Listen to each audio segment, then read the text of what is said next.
Welcome to Big Conversations by Ordinary People podcast. It's been a while since I did a conversation with three people. I was going to say threesome, but then I remembered we were going to really be serious on branding. So, yeah, I think the last time I did that, in Chanja, that was still in like the composition. It's how we came up with the podcast. So ideally, we were about 6 people who started this podcast. And we could just meet and then sit along before COVID came about. So we used to sit at my apartment somewhere in Chanja and then discuss. Kenneth would come through. So Ken had like a concept of talking to people, really having conversations, right? And we felt like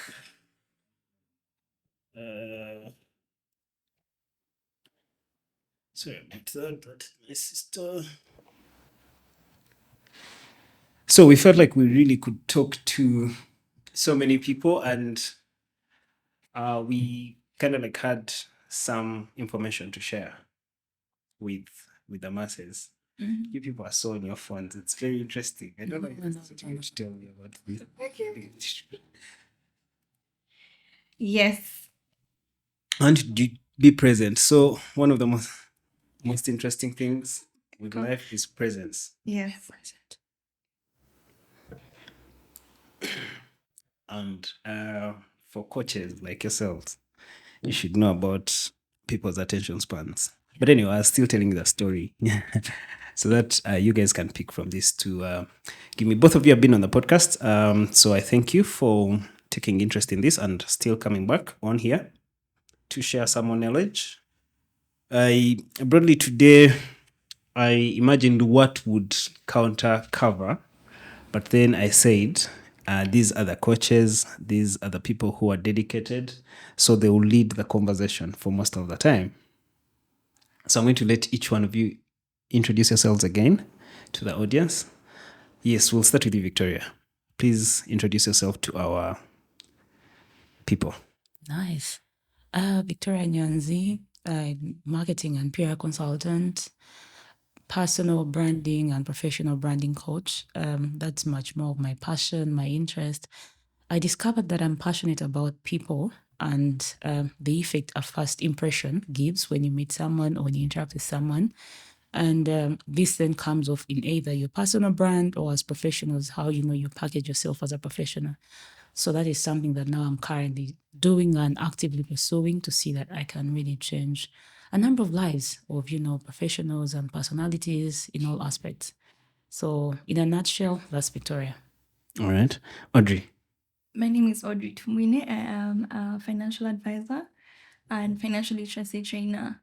I'm also the founder of Hassan Society, a community-driven initiative where I help working women navigate the challenges they experience as they work towards financial freedom. And that's where my passion lies, because I am very passionate about just seeing women overcome challenges they experience today, like living paycheck to paycheck, struggling with debt, and being stuck at jobs just because they need a paycheck. And if I'm able to help them overcome that, then I would have done a good job. Oh. How do you two become friends? Who wants to go first? I'll go first. I think I'll go first. I've not really known Audrey for long. We met at an event that I was going to speak at in Nairobi last year, December.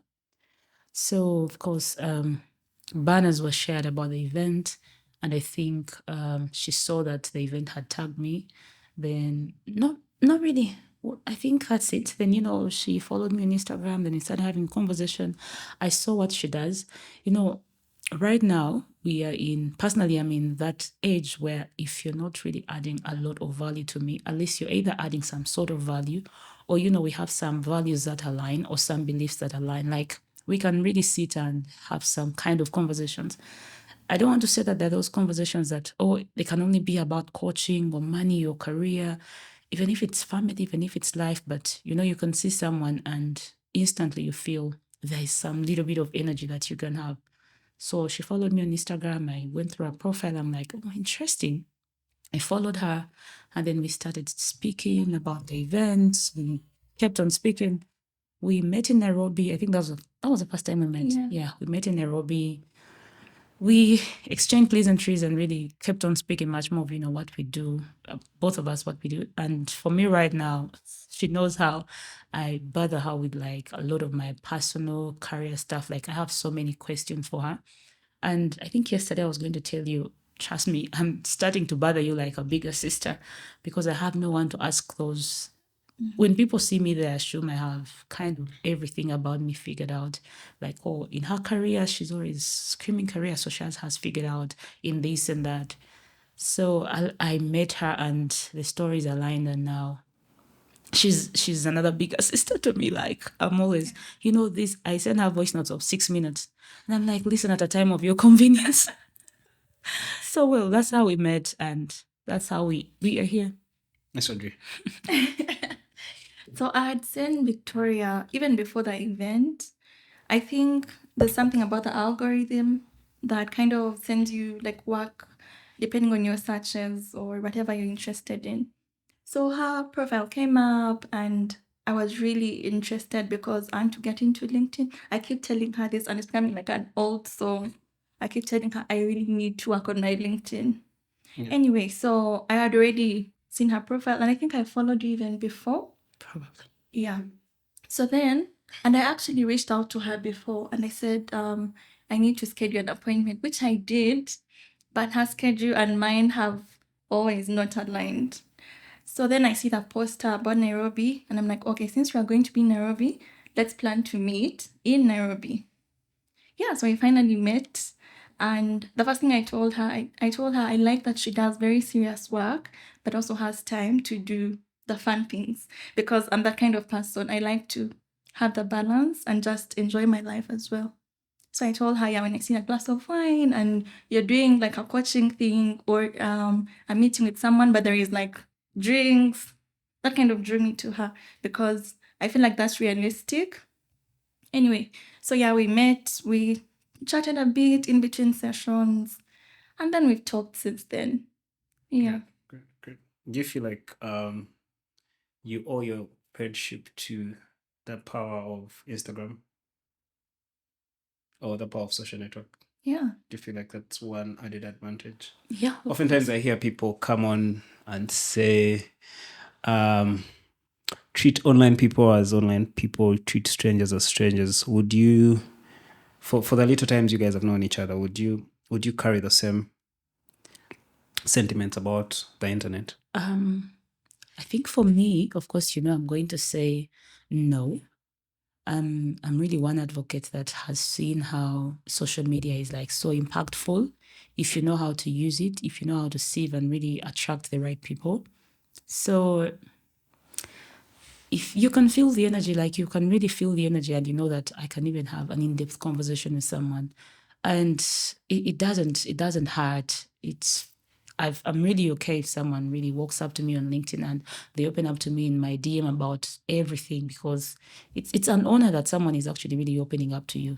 So I believe in the strength of social media. Like social media is powerful at the moment, but you just have to be able to know how to attract the right people and also how do you be able to, have your profile or how does your profile speak to the people you want it to speak to and not have people misread you or misjudge you because, like I said, the first impression is so important.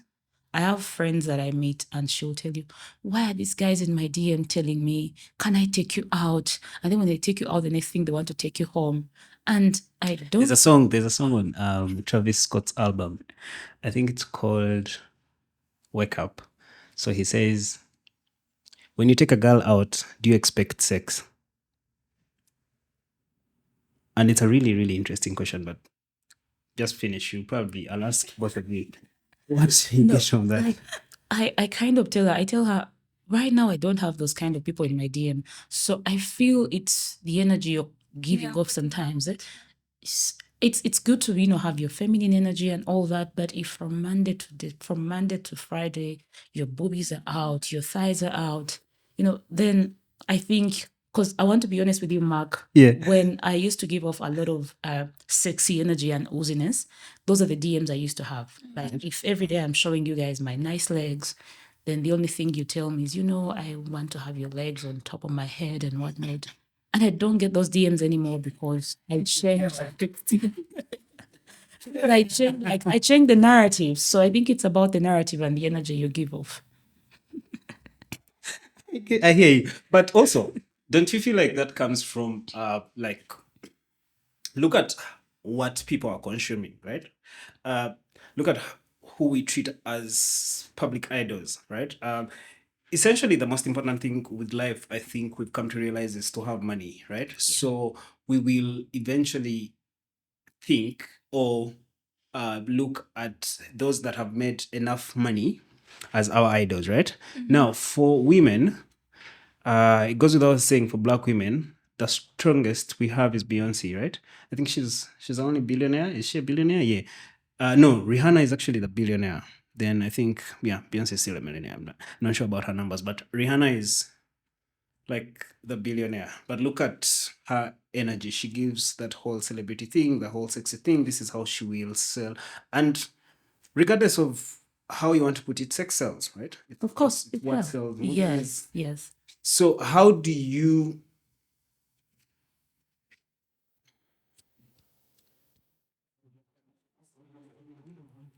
make sure you're not perceived that way? No.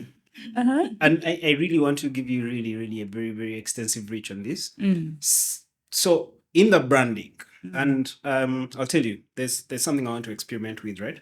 I believe because again, people are attracted to that sexual bit of things. Yeah. That is when they give things attention. So if you use it, okay, you don't have to really be extreme as Kim Kardashian to really have like a recorded sex tape, but if it's what's going to make and bring attention to the cause you're doing, when does it become a good or bad thing Do you to be sexy? Do you see me nod my head?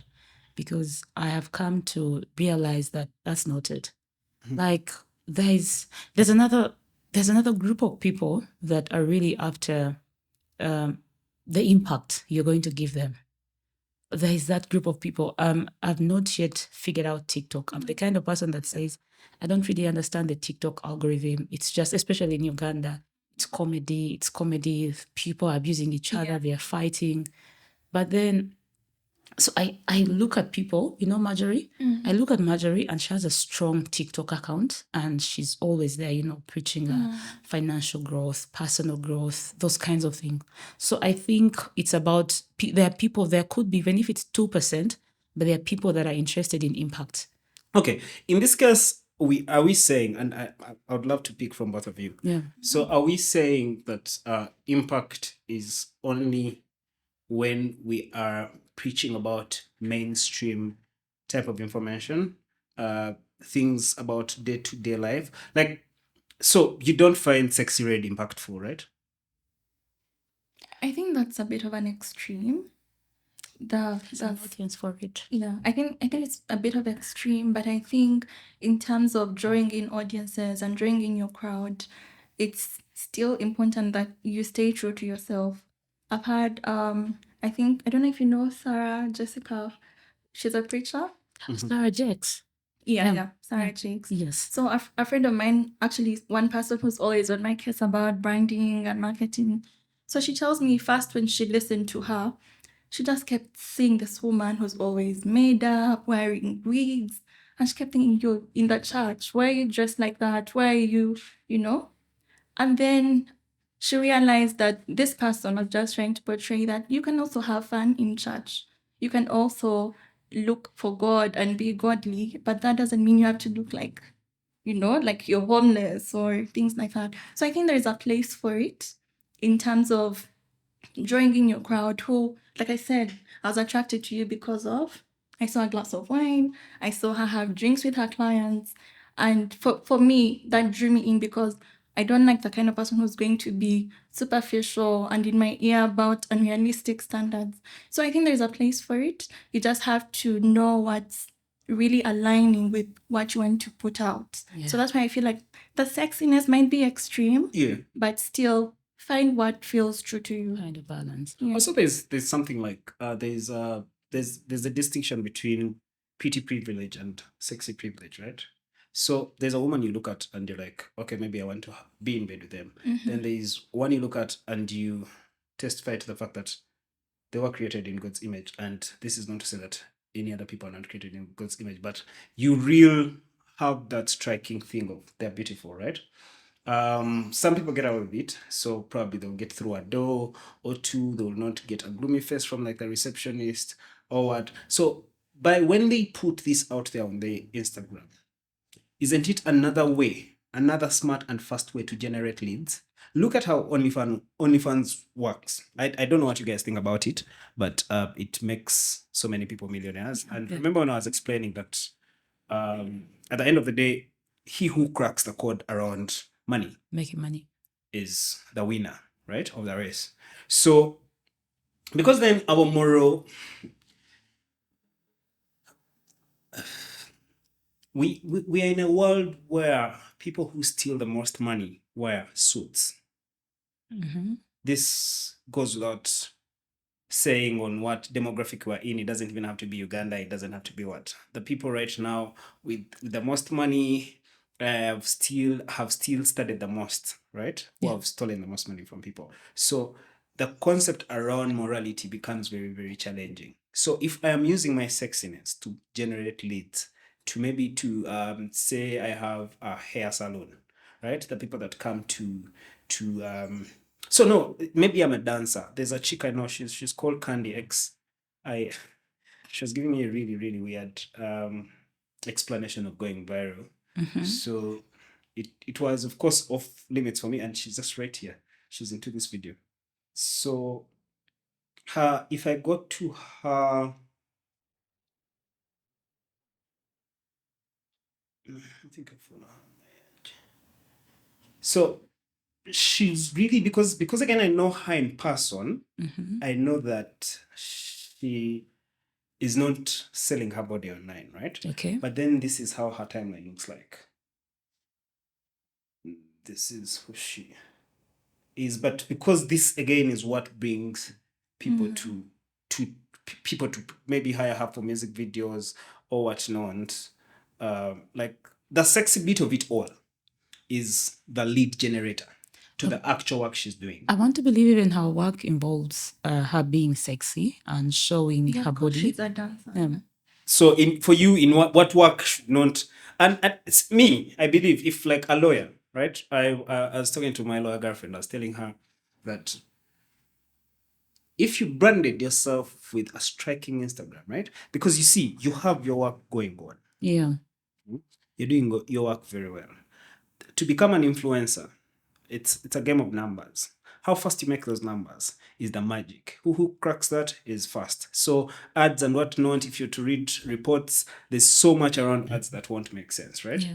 But if, say, striking photos of me feeling my body is what is going to bring the biggest turn of people to my timeline. But because again, I know how the internet works and I can convert all these people that come to my timeline into maybe actual sales to whatever I am selling. What is wrong with me putting my body out there? Right? See, that's why when we are having like so many personal branding conversations, there's people always front, your personal brand has to align with your values and the things you believe in as a person.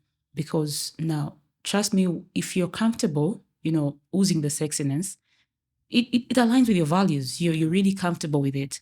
And even when I sit here and say that, I'm uncomfortable with posting this, or currently I can't write like this, or I really can't be in conversations of this nature on Twitter, it's because right now my values are like that.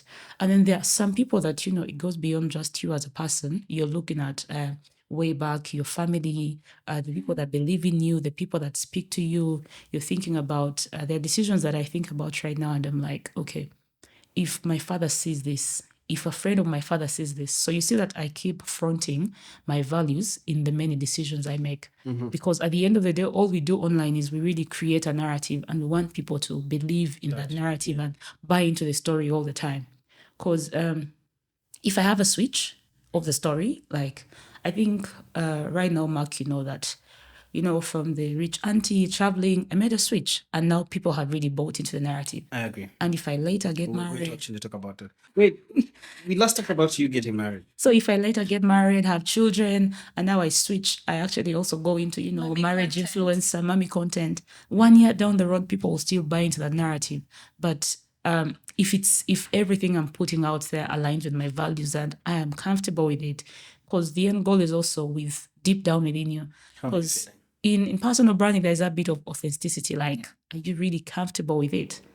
So no one does something they're not comfortable with. They should. It's really aligned with their values, and they feel they should go ahead and do it. See, if you have a conversation with someone and ask them, why are you putting a lot of your body out there? And they're like, do you care? Is it your body? It's mine. Because they feel it's okay. There's no one going to ask them anything. So all the decisions will be personal. And you are saying we draw the line on morality based on our personal values. Yes, that's what I feel. And you really can't force it to anyone. It's personal. It's about you, the decisions you want, the goals, and it really so much goes back to the goals. Also the goals you've set. Because you'll sit and you're like, if you really drafted a plan for the next 10 years, the decisions you will not take today. I was not so particular about goal setting up until last year. Then I noticed that if you actually sit down and have a plan curated for your life, because the successful people we admire, some of them really tell you, I set goal A, B, C, D, and E. And for me, being a person that is into PR, I know that once you really craft the story, one story can lead to the other, one story can lead to the other. At the end of the day, you're 40 and you're telling people, when I was 30, I wrote these things down. Having a child at this age, me doing this and me doing this, that is why it is leading you guys to this that I'm telling you today. So if you also have goals, long-term goals, you're able to know, okay, I would love this, but it will not get me where I want to get 5 years later. So that's how I take it. So let me ask again, it's open, right? Do you also feel like if a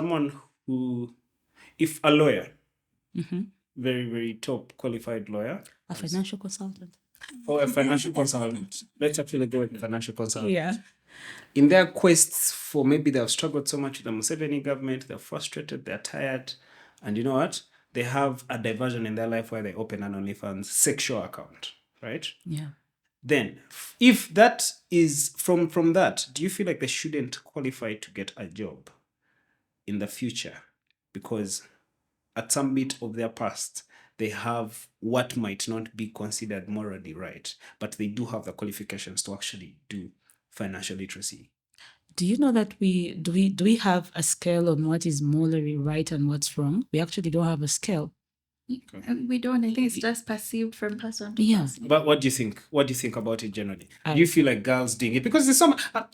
I'm choosing these topics because first of all, I have looked at the data. There's so many women that are acting porn in our generation. There's so many OnlyFans right now, women and men. I don't want to say because they don't act it alone. Yeah. So these are like the conversations people want to hide away from. And here's a chance where we have someone who talks about personal branding. It's really important for me to understand what you guys think about it. Then for you from the money bit, if views are making me money, when should they be good or bad views? Can I? Yeah, let me first get onto that bit of the lawyer and then or the financial coach. And I really believe in reinvention or reinventing oneself. You told me about that. I believe in it so much because we've seen people reinvent. We read stories of so many people. I don't want to mention names of even our Ugandan celebrities that, let's say, had bad stories and bad PR, and someone leaves the country, they change everything about themselves. Okay, they don't change their name, but they pursue a new career. And if they're even comfortable enough, they can pay people to delete off any kind of information about them on the internet at least. So I believe in reinvention. And like I said, because I also believe in storytelling and how powerful a story can be. So if someone is out there and they've been into something that is not comfortable or they feel it's not morally right, and they later have that wake-up call of, it's the time is now. I need to get off this and then take the direction I want to take.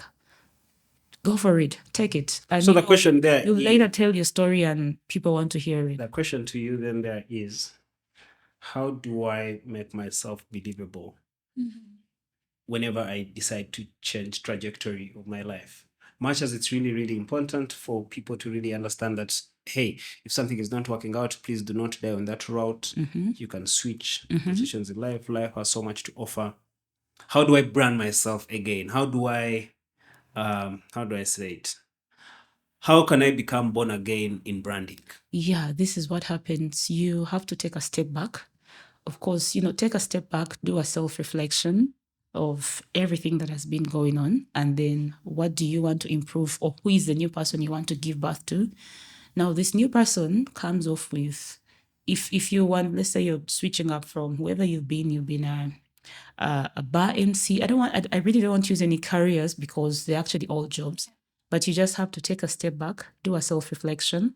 And then after that, you now know there are things you need to put in place for you to become the new person you want to give birth to. So maybe you have to study some courses, do a lot of research, because you're going to step into a new field where you now want people to really believe that you are that person.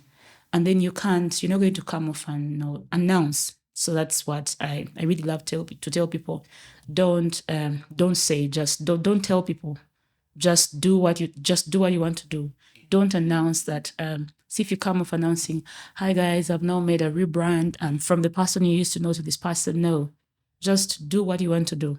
And then it will show. And with time, it starts to show. With time, people will believe in you. But first, you have to do a reflection, a real serious study on this is what I've been doing.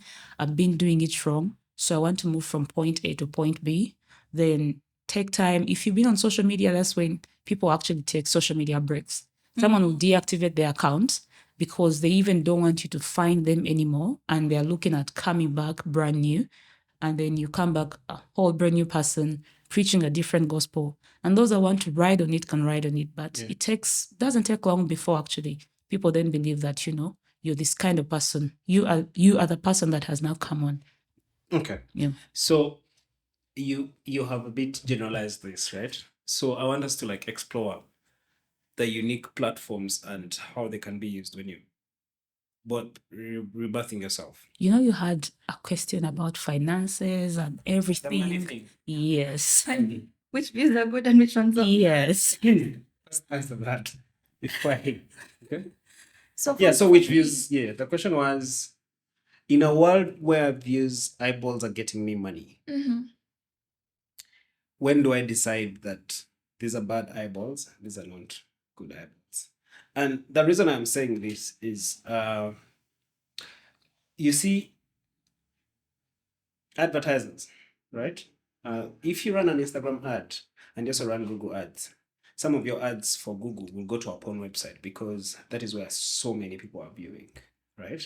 So you're also looking for money from a rather not very morally correct path, like you want to imagine it, right? So because also the internet is saying, once you give me money, I am going to look for where your customer is. Once I find their time there, I'm going to show them your advert, and then I'll make sure I'll trigger them into buying from you so that you keep paying me. So in a world like that, when do I decide what type of views and how to get them? First of all, the internet is like a marketplace. And in the market, you don't really have control over who comes to your store, right? So in as much as controlling views, you might not have so much power there. And what the onus is on you portraying yourself in a way that you want to be perceived. For me, the conversation of branding is really what image, what message am I putting out there? How do I want to be perceived? I've found it simpler to understand that way. So you'll get all of the traffic from wherever, and then when they come, some people will leave, others will stay. Some will pay for your service, others won't. So what you have control over is what you portray, so that when they come to visit, whether it's your Instagram or whatever account, then they're able to see if you are their person or not. So in as much as controlling the likes, good or bad, I don't think that should be a concern. Because even the whole point of putting out an ad is to generate that traffic. because you're really generating leads and bringing them to whatever product you're selling. And then when they come, when they pay, oh, it's good money, yeah? And then if they become long-term plans, well and good. Those who are not interested in you will leave. Yeah. So really, your part is to portray yourself, your product, your service, whatever you're selling in the way that you want. So how do you portray yourself uniquely? And this was the question I was asking initially, but it can now fall on where Audrey might maybe go first. How do you portray yourself uniquely on these various platforms? Or do I have to send the sounding message? I'll tell you, for example, right? This is how I think about my Twitter. I face boardrooms of people and they ask back to back questions most of the time about, hey, why are you comfortable saying something like this? Yeah. Like, why shouldn't I say something like that? The whole essence. So, two things, right? Twitter over time has now migrated into large language model with its new AI, Yeah. XAI Grok, right? So, because I also have a really, really big background of understanding that they have, for over time, been using my information and data to market it to the highest bidder without giving me money, I decide to play around with their minds. Like, I just take it as a joke. Like, let me not give you the truth about me, right? Let me just give you what's on my mind, some bit of thought, and just go with that. Like, let me curate what an ideal reality of what I want the internet to understand about me, even if it's not really my reality, right? So where at times I face say I don't want to call it backlash. I really don't want to call it backlash, but I face people in their understanding, they're like, oh no, you're a bit rowdy online or something like that. Like because I'll probably tweet a Lil Wayne lyric that talks about sex or something about, just like I told you, like I was listening to like a Travis Scott song, then he said this kind of line. So where do I draw the line in portraying myself like on these platforms? I feel like because it's really a facade, right? Because I've met people. Also, there's so much. Like I know people that go on a trip and take pictures to last them a whole year, right? Okay. So I just go and divide them.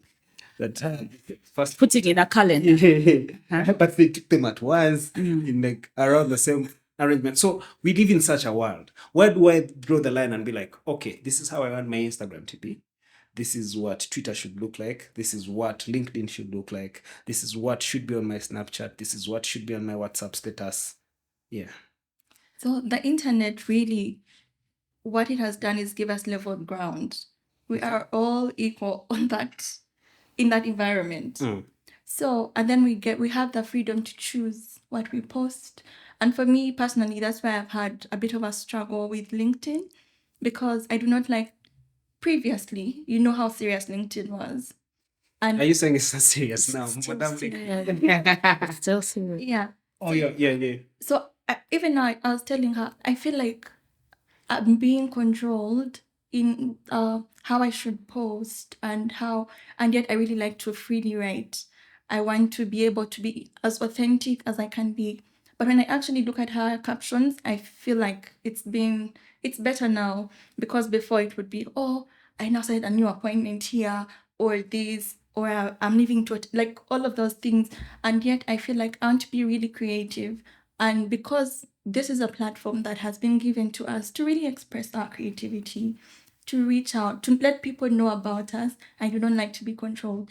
So to answer your question, I still believe we have control over what we write, how we want to be perceived. So when you post your Travis Scott, like let me say lyrics or whatever, at the back of your mind, what do you want to achieve with that? I mean, look, the application Because is. you can't be posting just because But you want why to post. shouldn't I have the right to post just because? You have the right, and that reason can look like anything. It can look like connecting with a fellow fan. It can look like just making someone's day. It can look like just causing noise somewhere. But No, you it can cannot... look like I am posting what's on my mind. I am listening to something. It has struck maybe a feeling, maybe an experience I've been through. Yeah, guy is talking about how good his sex was, right? And maybe I think about how good the previous sex I had was. Then I share that. So if you shared that with me, what would be your expectation from me? If I shared that online or with you? Because you see, behind these phones, behind the other side, invisible, whatever, there are people just like you. There are a million people, right? Yeah. I have about 5,000 people following me. So the only difference is that now instead of talking to Audrey and Victoria, you're talking to a million more people. So you have in your mind, think about those individuals, flesh and blood, who are behind that screen. And then that's why I ask, what do you want to achieve? Because posting is communication. And one of the values in communication is that you should be able to relay a particular message clearly. So that should also help in your decision making. When I put out this post, what do I want to achieve? So that even when the backlash comes, you're like, oh, maybe that's what I wanted to achieve. I want to just make some noise. Yeah. But you cannot be just posting. And that's why we look at the likes, we look at if the following has grown, because we actually care about those things. We are putting out communication. But if it's about the metrics, right? The vanity metrics, if it's about that, then there are very many other ways for me to get more retweets than Victoria. Nyanzi's tweets, right? Every day. If Victoria wakes up in the morning and reminds us about maybe personal branding, about maybe how you should communicate, and I wake up in the morning to tweet very relatable things like yesterday I had 3 women sit on my face. There's a bigger chance that I'll get more retweets than her post. So that is still fine, because also we live in a society where some conversations are not freely had. So those retweets you're getting are from people who maybe you become a voice for them. Like, okay, someone's finally saying this. I'm not the only one who likes have 3 women sit on my face. There's actually a mark somewhere. So there is always a purpose for communication, because when it's perceived, there's a reaction. So that has to happen. Okay. And now, as the people controlling these accounts, our responsibility is honestly to guide how we want to be perceived. And it's okay also not to care. But even people who say they don't care, they care for something. So what is that thing that you care for? So that you're known for that. But when we get all of this reaction to very, how do I call it? Basically things we're not used to seeing. If I had a lawyer come in, a group of lawyers, and one of them was wearing maybe a short skirt, delivered that information the same way. Okay, not extremely short, but I mean, if I could see that authenticity in You're a her. financial guy. So one thing about what the banks do, and over time I've realized this. When I was growing up, I thought it was a joke. So they used to say that bank to send you with pretty women, and I thought it was a joke until I grew up, right? So one day I'm trying to trade some company of mine with a guy where we're actually in hospital. You know, when the bank wants you to take its money, they're very, very nice people. Even in the hospital, they will send an agent. But this is what they do, right? It's a technique. And you get that. They'll send a really, really pretty woman in a very, very short skirt. She'll come, she'll be nice, she'll ask you about your family, she'll forget about the papers she has brought, she's going to care about your health, she's even going to ask the nurse about, hey, let me be the one to like really give him the medicine, until I get the man to sign, and what? And he gets a loan.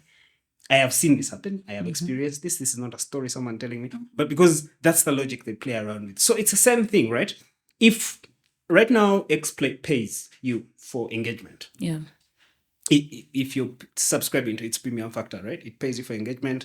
I think Zuckerberg is doing the same thing with Instagram. I don't know if he's paying people for engagement, but that's like I read in the report last year that was also the ideal goal, right? So if it's paying me for engagement, and I know that, again, this same platform with the algorithm is designed to, because you see, the way Facebook makes money is interesting. For what it actually does, again, I tried to explain this before, us as the product. So for it to develop its product, it puts it this way, that, look, you are Victoria, and these are some bits of your interests. You share these same interests with Audrey. You, Audrey, and Mark shares these same interests.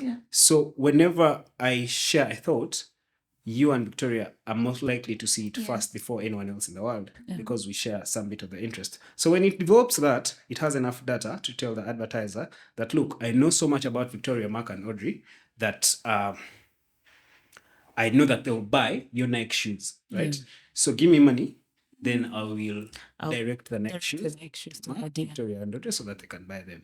So in a world where it's triggering like that, then also, because again it has to develop like to really extensively know how we our behavior, it knows what pisses us off and what makes us happy, right? That is how it was collecting the information over and over and over again.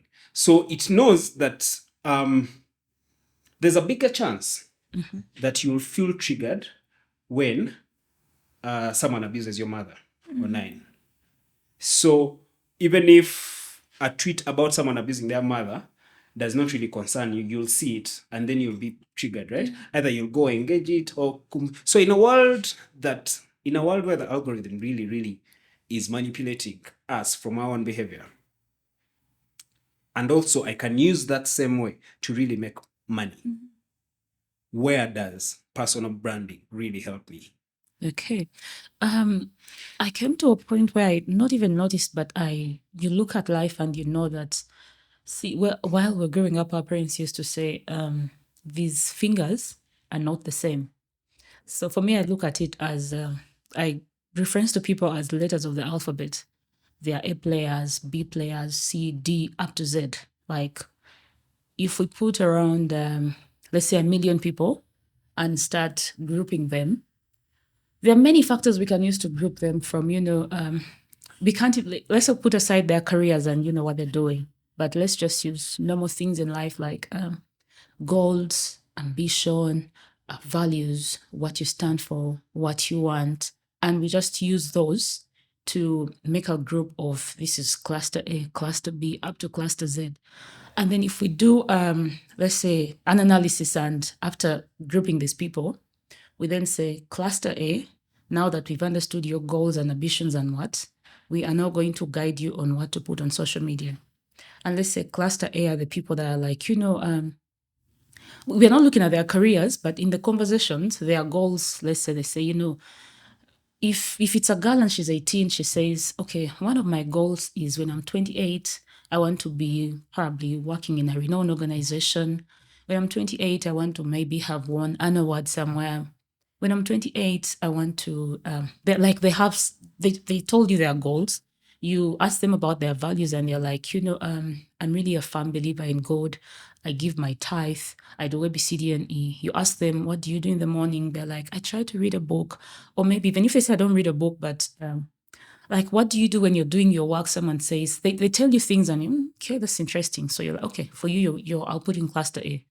Then you make clusters up to Z. And, in Z also there, you had someone, still an 18-year-old that you're asking, what are your goals? And she tells you, I love life. I would want to travel around the world. I want to have a good time. It's no bad, but I'm just giving you the different things. You're like, oh, what are your values? What things make you happy? So you put people in different clusters according to how you're grouping what they told you. And then you start giving them content, or let's say directing them what to share online and how they should communicate. And you do a survey of, let's say 5 years later, on these people in the different clusters. And now you're still looking at 5 years later, how has this person kind of evolved, or how have they grown?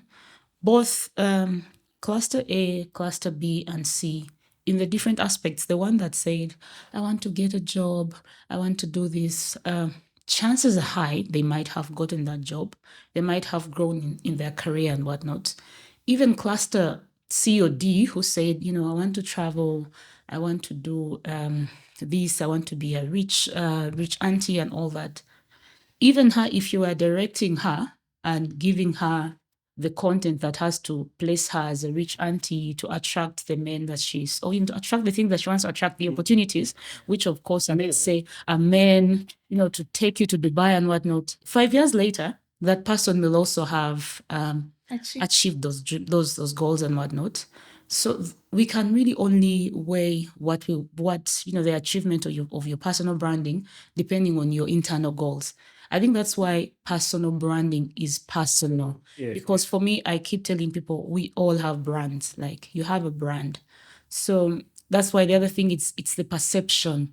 So if you feel you are comfortable with how people are perceiving you, because every perception can take you wherever you want to go. Every perception can grow your brand to whatever you want it to grow to. It doesn't matter. So it's personal. So, still on that, right? In messaging, I am going to try and relate this to something like music, right? So, I'm a big fan of hip hop music. Me too. At some point I was Jahas's future wife. Yes. See how brands evolve. Yeah. Oh my God, yes. Oh, but now you're Victoria Nyanzi. Remember LinkedIn. So hip hop music, right? Is very, very relatable because, of course, it speaks to how we live, mostly as Black people, right? Yeah. This is the lifestyle we live in. Most of it, if it's not about love, if it's from the West, maybe it's going to be about shootings and whatnot. But then again, back to the money, which I think is something we idolize as a whole. So one of also my best rappers is Lil Wayne, right? So the thing with how he raps is because he can twist messages to mean, they're called double entendres, but a statement to mean more than one thing, right? Then also because he also understands, again, this is marketing. He understands that sex sells. He will center some lyrics around sexual content, but it doesn't really mean that the message is obscene. Some of it is actually really, really inspirational. Say, better wear the latex because you don't want to stay up all night and get that late text, right? Yeah. It's really genius, but it's something that you really have to carry on your mind all the time, because sex is something you probably will get from the bar or where. So like things like that will remind you of such. So for us in social media communication, why is it that we want our communication, for it to be perfect communication, it has to sound like as if it's from the Bible or it's motivational communication? Even though, right, that the people that have achieved success so clearly early, who are in most cases by the actors and musicians, the way they communicate their message is way more relatable, right?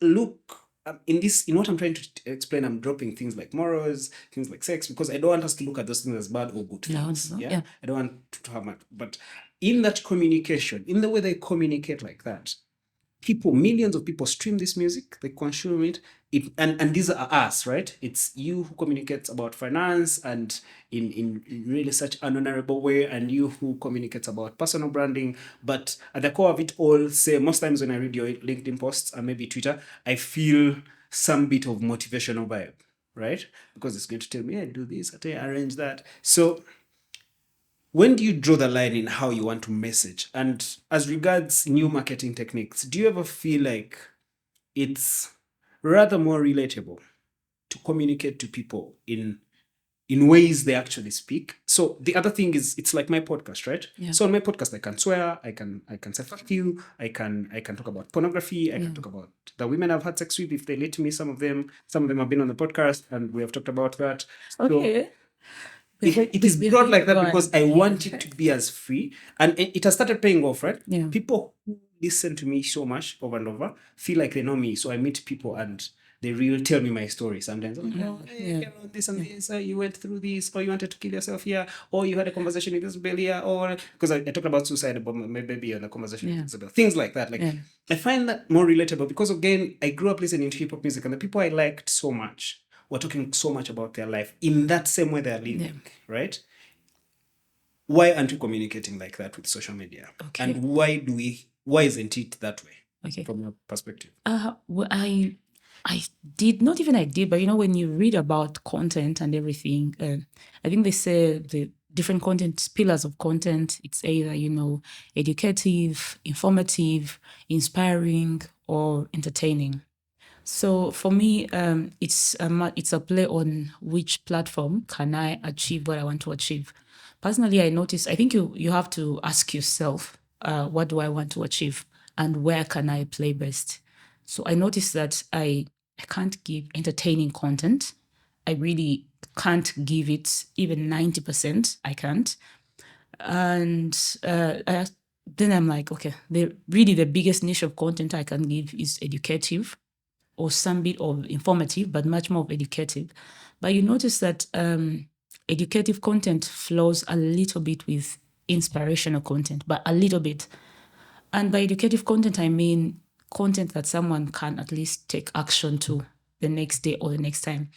I try so much, and even when I'm speaking to people about, content creation and everything, you need to put out a message, especially for us that write. Yeah. People don't have time to read a lot, but if they read whatever you've written, let them be having things or sides of, oh, I needed to do this. I can actually check it now. So I try to create content that will make someone take an action the next day. But then, like I said, we're all different. We have different values and we have totally different goals. So if your content is, you just have to look at the pillars. Do I want to inform? Do I want to inspire, educate, or entertain? That's why, when you have that, you're able But to isn't inspiration relative? Because Cardi B inspires people. Sex really inspires people. in any sort of, even if even sex will entertain, and sex can still educate. Okay. But it's the way you have. See, that's why I said once you look at the pillars and you choose how you want to put out your content, even the sex that you're speaking about can actually come off educative. I was recently viewing a Twitter account of someone, I'll not mention their name, but we were in conversations of, how do we how do we grow the following and the brand awareness of the brand, the company he represents, and him as an individual. So he's into sports and everything, and he's trying to communicate educative content on Twitter. But I think when I read the tweets, he's trying to put in bits about be healthy. You don't need to have a pot belly and whatnot, because he's a fitness fanatic and a fitness person. So I felt, I'm like, oh, he actually has the idea of, he knows I want to kind of give off educative content, but the way he was giving it off is not the way he had to communicate it. So it's how you're communicating. It's the context of the content, and that's why when I have conversations with people and they ask me, your journey is unreal. You can't have started being serious on LinkedIn February last year, and in 4 or 5 months, it's now a year. You have grown to, let's say, 15,000 followers. You are doing those kinds of things, and I tell them, I think I first really understood what I want to do. What's the value in growing a big following on LinkedIn? Monetization. The biggest thing, leave alone the influencing and all that. How can you make money from that following? Because there is the end goal of personal branding is actually really make money from your brand. Can Victoria sit somewhere at some point in time and Victoria Nyanzi, being Victoria Nyanzi, is making her money? So I either devise means for your name and your brand to make you money, or channels that come out of your name and brand and are going to make you money. That's the end goal of the real personal branding. Oh no, professional branding has different end goals, opportunities, jobs, awards. But personal branding, at the end of the day, how are you making money? You're growing these followers. Can you tap and make some money out of 100% of them? At least 10% of them. Okay. Yeah. Okay, so just to answer your question, because you were saying, why do we feel like we are restricted to say motivational content or educated? So I think we need to really be more authentic. In terms of making money, I have made so much money despite not having the hugest following. Yeah. Because I am very authentic. What do you mean by that? So what I mean by that That you're very authentic. So the typical financial advisor will post 5 ways to make money, 5 accounts to invest in, the best accounts at the bank, what you should invest in 2024. You understand that kind of content. My content is rather different. And I've had this feedback from clients who said, I like that you do not just throw around the financial terms. You do not just say, this is what you should do, but rather take them on the journey that it's okay to actually be doing very badly now. I remember during Christmas, I posted and said, it's okay for us to, actually I said, we should let go of traditions that leave us broke and broken. So typically I would have been expected to say, make sure you have a budget for Christmas, you have a budget for your family For New Year. spending. But I know that in reality, it does not happen. So I'm telling my audience, and for me, I always have one person in mind when I'm posting anything. So I was talking to this person who's very frustrated. They're very confused in this festive season. They do not have that amount of money or even cash stashed somewhere for Christmas. That it's okay. You do not have to do these things. You don't have to gift everyone this time. And every time I post such content where I'm really very relatable, very aware of what's happening, I get people DMing me and asking, telling me their story, sharing with me what challenge they're experiencing, and then eventually it leads to a sale. While where I put out content that I think is perfect and I'm the expert, no one cares. They So- will like, Okay. To expound on that, right? Again, to fit into my bit of questioning is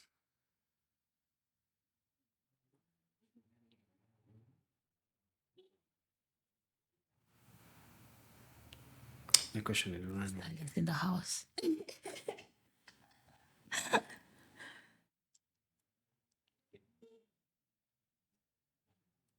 I think it's a coffee. It's doing the effect of a THC. Okay. It's so bad. I need to see my. we can ask you everything. No, I really, really want to ask the question I want to ask first. And it's not like question. Okay, good. Yeah. Good. Good. Storytelling. Yeah.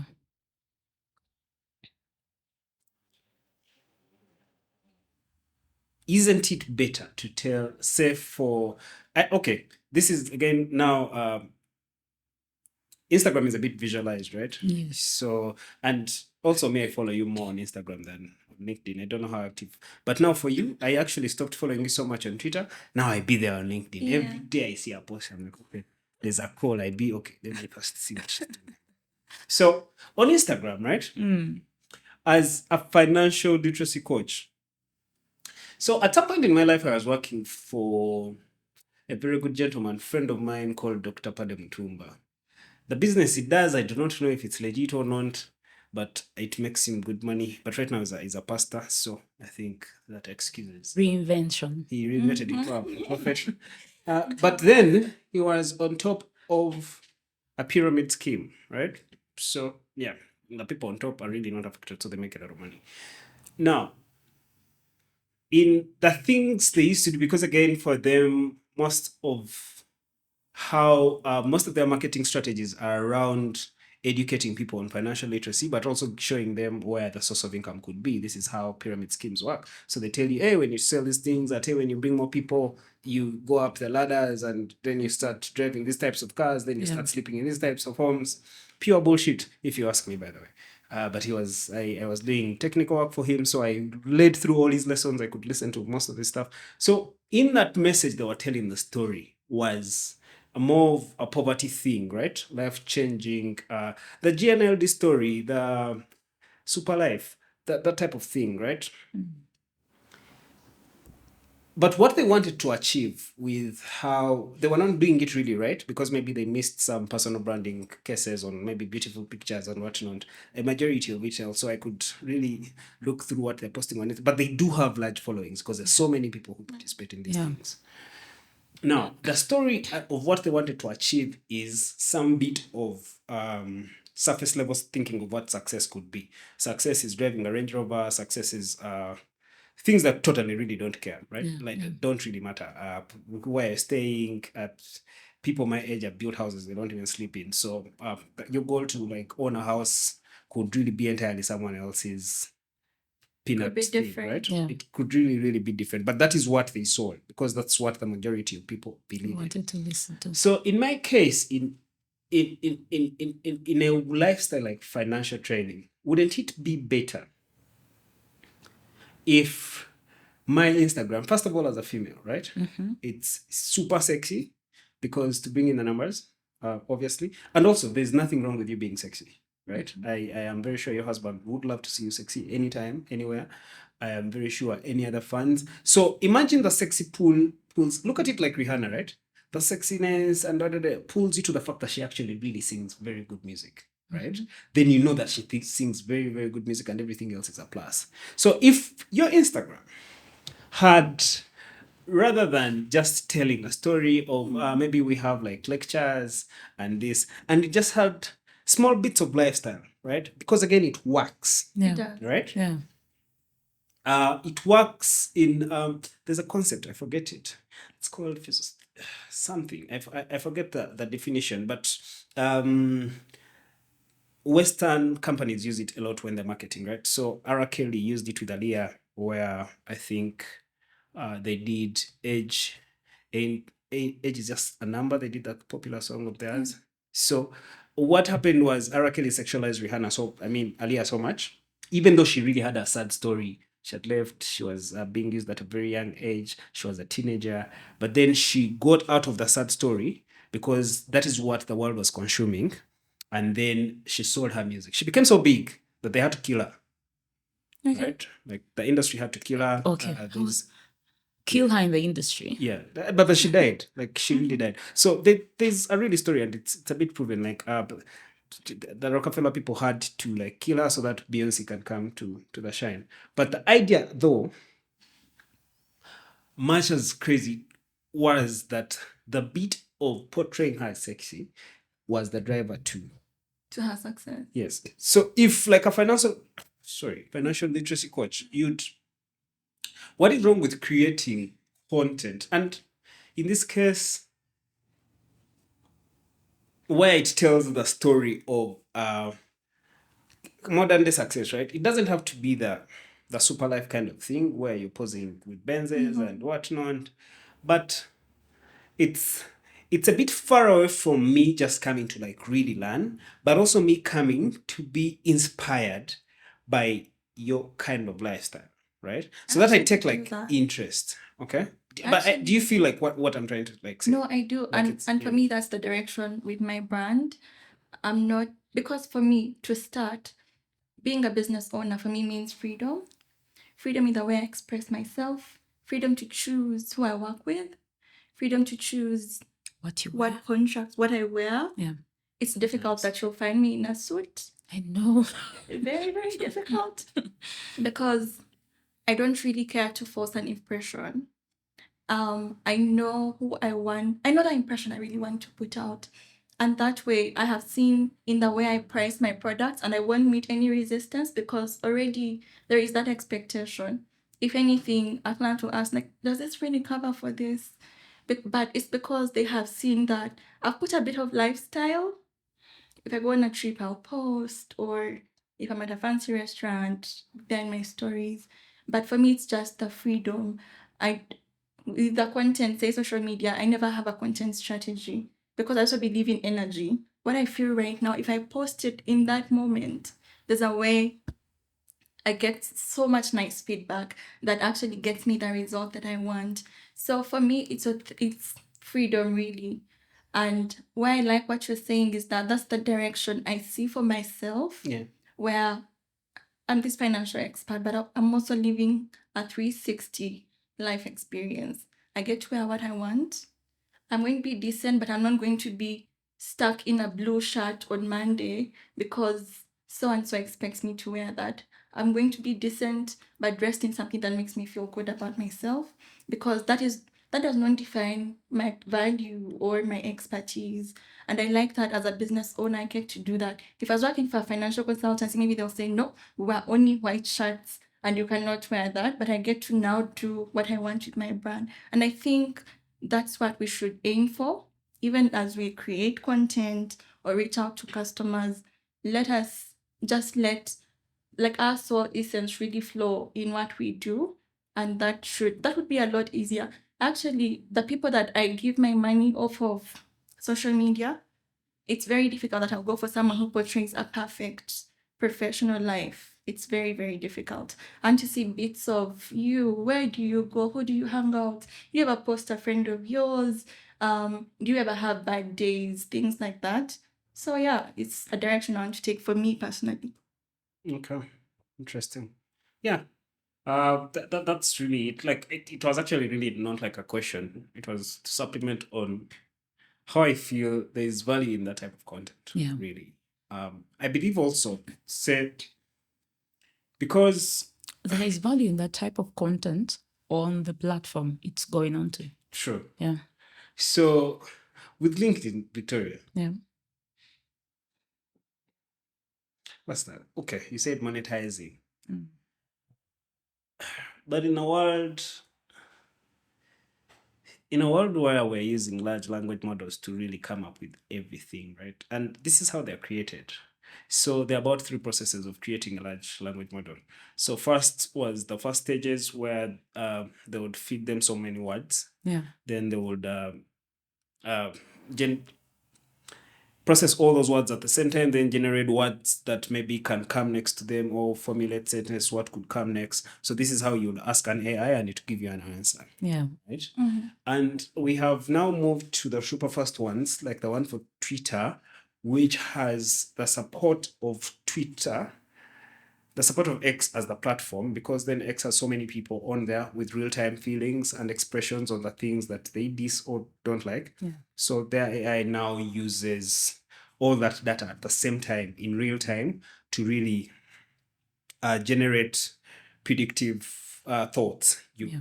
probably want to communicate, right? By putting in some prospects to it. So in a world where this is happening, what would be, because you see when I go to LinkedIn, I see people are posting long blogs, right? Yeah. Then I look at my own blog. So I write often, yeah, I write on Substack, but this is what happens. So I think about a thought, then because then I know which one could be the better AI model to use, then I trigger them, then I get a response from them, then I continuously trigger until I get what I want my Yeah. blog to really sound like, right? So I write just about anything. It could be about some guy giving donations that I don't agree with because again I have a history on the street, or it could be about a crush I have. So when you go to my Substack, that's all it is. But when I look at that and the fact that I can get that done by an LLM, I don't see why I should have a LinkedIn that's active, right? Because ideally, what I would think would be the value of my LinkedIn would be for people to go and see how professionally I'm communicating, right? Yeah. But now that doesn't have to be real if I know how to use AI. Okay. I have so many people ask me that kind of question, like, now we have AI, there's ChatGPT, even LinkedIn itself introduced a writing AI. It can tell you, do you want to ask the AI to write for you? But then when we say storytelling, people really mean experiences. Like experiences. I have personally observed it from my own LinkedIn that posts that are really so personal, they are not much more of these are tips, optimize your profile, do this. Like it is so personal that you read and relate. Because the other thing I've learned or observed about AI is the diction is the same. And I want to believe if you've used ChatGPT like for quite some time, you get to a point where you're like, no, Actually, I can't. ChatGPT is one of the worst. I don't know why people You get to a point where you say, no, I can't, because once you go to the algorithm, all the posts are, in today's digital world, it is ideal to have a digital marketing plan. Now, no, so, but again, that comes down to, so here's the value, right? There's nothing wrong with using ChatGPT. Yes. There's strictly nothing wrong. Yes. And I've constantly seen, because the idea around the large language model is the fact that you now have an opportunity to work with very big data, right? So your chances of being accurate in whatever you're communicating become higher. Yeah. But so what we also want to do now, like for big conversations. So I am working on something right now where I because I've had so many conversations, so I'm training my own model to now really know how I ask my questions with my guests so that it can do that like me. It is just something to accelerate my process. Okay. Yeah. Do you tend to listen to like many speakers speak, like some people that really prominently speak, or do you know really what makes a good public speaker? They just tell their stories. I was speaking to my fiancé and I told him, that was, I think, last year, the time you had me on your podcast. Yeah. Remember? We have talked about him coming on my podcast forever. I could not, by that time, I had not even figured out how do you really properly introduce yourself in like a second. Who are you? What do you do? What are you passionate about? So after the podcast, he told me, I listened to the podcast, but you don't know how to introduce yourself. People don't need all of that information. They just need who are you, what do you do. Then he told me, in future, when you get these engagements, even if it's a training, even if it's anything, what makes the story is who you are, where you studied, what you went through, who your parents are, any struggles up to where you are. And then I listened to, let's say, some speakers and whatnot, and I noticed that their speaking engagements are daily. I want to believe they're daily experiences. Like someone comes and they're going to speak about maybe entrepreneurship and their stories, like they're just saying, yesterday I was on the road, I saw this guy, he did ABCD and E. Last time when I was in the supermarket, like they're really, someone speaks or they do a session and you're thinking about it or you're drawing a picture about what he's speaking about in his brain. And for me currently, that's the journey I take on content creation, especially if I want my post to be so personal. Because of course I sit and I want to do a reflection, what did I do in 2023? And ChatGPT will not give me what I did in 2023, but it's me that knows that I did A, B, C, D, and E. And the kind of content that is really personal, someone reads and they relate to it in a personal way. Like you see them telling you, and for me, that's the content that brings me leads. Like someone really relates to it, then it will bring you sorts of different leads. They come and everyone is asking you, I want to do this. Maybe I'm going through a career transition. I'm going through this. Can you help me with this? I'm experiencing ageism. Like it brings you very many leads that are not even in your niche, but at least it's relatable. And I noticed that's how content creation should be, especially for people that try it. Like really experiences. And they are with us. We have them every day. We don't have to ask the language models or whatnot. We have them every day. So that's, I think, again, in the era of social media, right? Yeah. We can expound more on information overload. What should we consume? There's so much. Everything you're putting on out there, right? It's probably one Google search away or one YouTube video away from me. So why should I consume your content? And why should I believe you, Audrey? It goes back to what we've been talking about, storytelling. For me, why I really love storytelling is that there is nothing at all that we are going to talk about today that's not on Google, that's not searchable, that's not been written about, that we've never heard about. But what we are looking for today as a society is just for you to make it relatable to us, to break it down into very digestible information. Give me something that I can walk away with, even with your post. What can I do today? Just make it easy. So what we are doing, even as a profession, is just to make this really easy to understand for people so that they can act. Otherwise, they would have acted on Google information, on school information. And I was invited to a live recently, and we all agreed that sometimes experience is better than school knowledge. And it's what actually, in terms of increasing your earning, it's what you're being paid for.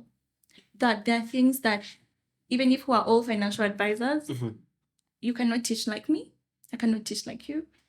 It goes back to just, there is that secret sauce that each one of us has, and that is what we need to strive to do. That do not just transform information straight out of a textbook and dump it on people. Understand it, try to process it, and then out of that, if you are speaking to a 5-year-old, how would you deliver that information? And that is what we need to do today, because we know you're an expert, you have all of these qualifications, but how can you break it down for me so that I'm able to walk away with an actionable tip and I don't have to be very overwhelmed?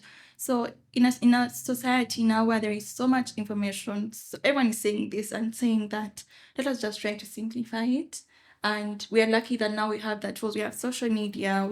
You can even take a course, even as Mark, you can go find an easy course on financial literacy and be able to digest it. So now when you come to this podcast, say that when I was reading this book, this was my takeaway, just A, B, C, and D. Your listener is going to understand that better than the financial website you went to study.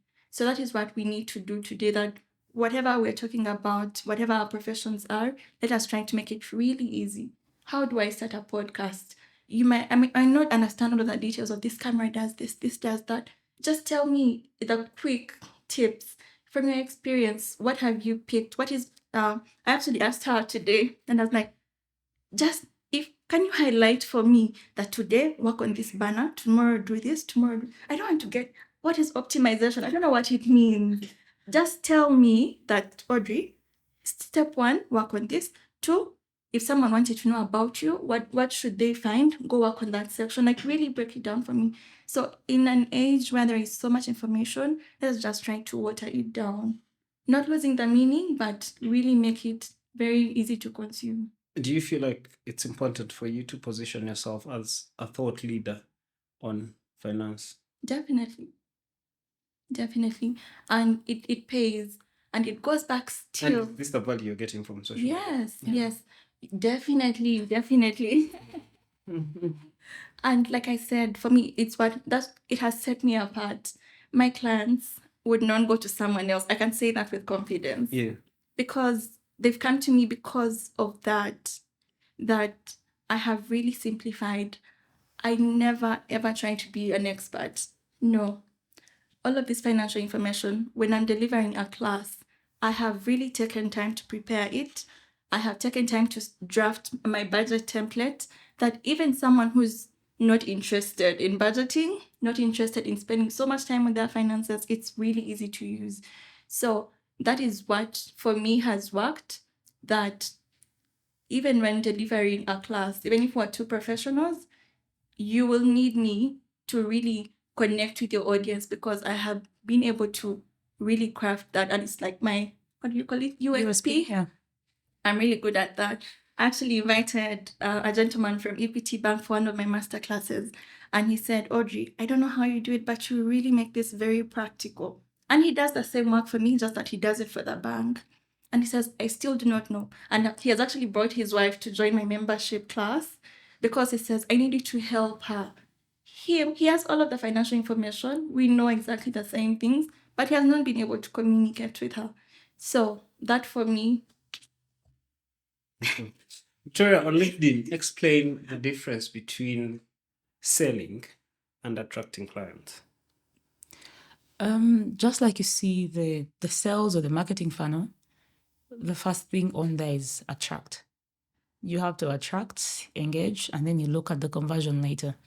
But I think these days I call it being a donkey.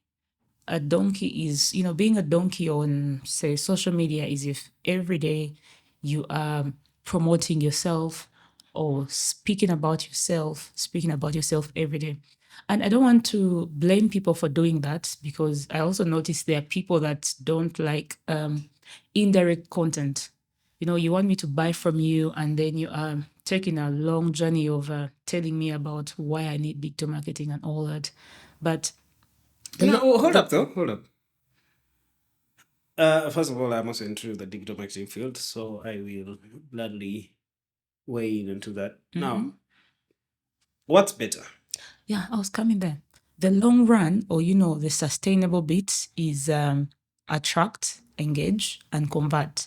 Now, by attracting, you're looking at having more people interested in what you're doing. True. And you can only do that by not having the pushy content of buy from me, but rather your content should solve a problem that you assume they need. And that's why I noticed that if you give content that is solving a problem, you're speaking directly to that person's mind. So it's about you understanding that the services I offer kind of solve this kind of problem. You know what you do. You do the paid ads, do the Facebook ads, the Meta ads. So you list them down and then start identifying, but what the end user, what problem they could be facing. Because your content should either be addressing a problem or solving a problem. Speak about the impact or speak about the problem.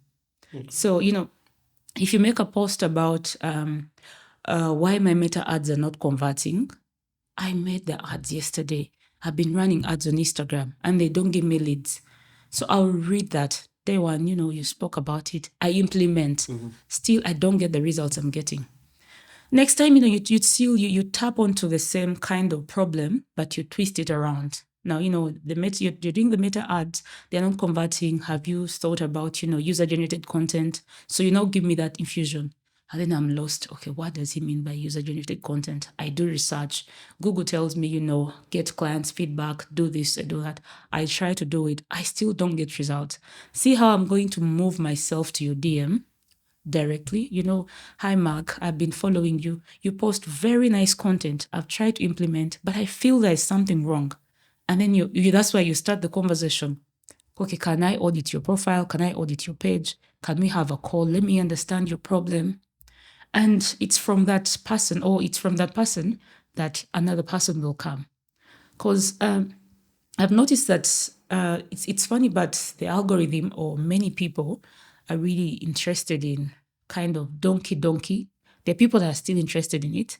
And for me, when I make a post and I'm getting, congratulations, we are happy for you, you're doing well, I tell myself, okay, no, this was the wrong post. Because I want a post where people are challenging me, or they're like, yes, I did this yesterday and it didn't work out. So if my content is just going to give me feedback of, Kongs, we are happy for you, you are killing it, that means that content was personal. It was for me. I just put it out there. Yet I want to put content that people are going to consume, and they're going to really either question their minds or question their actions, or at least have some bit of internal questioning in there about whatever they're doing. So that is how I differentiate the selling or the attracting on LinkedIn. Sure about that, but yes, thank you. Do you feel like, Audrey, you are providing helpful solutions to society? I am. Or are you just making money? I am. Actually, for me, I do my business from a position of service.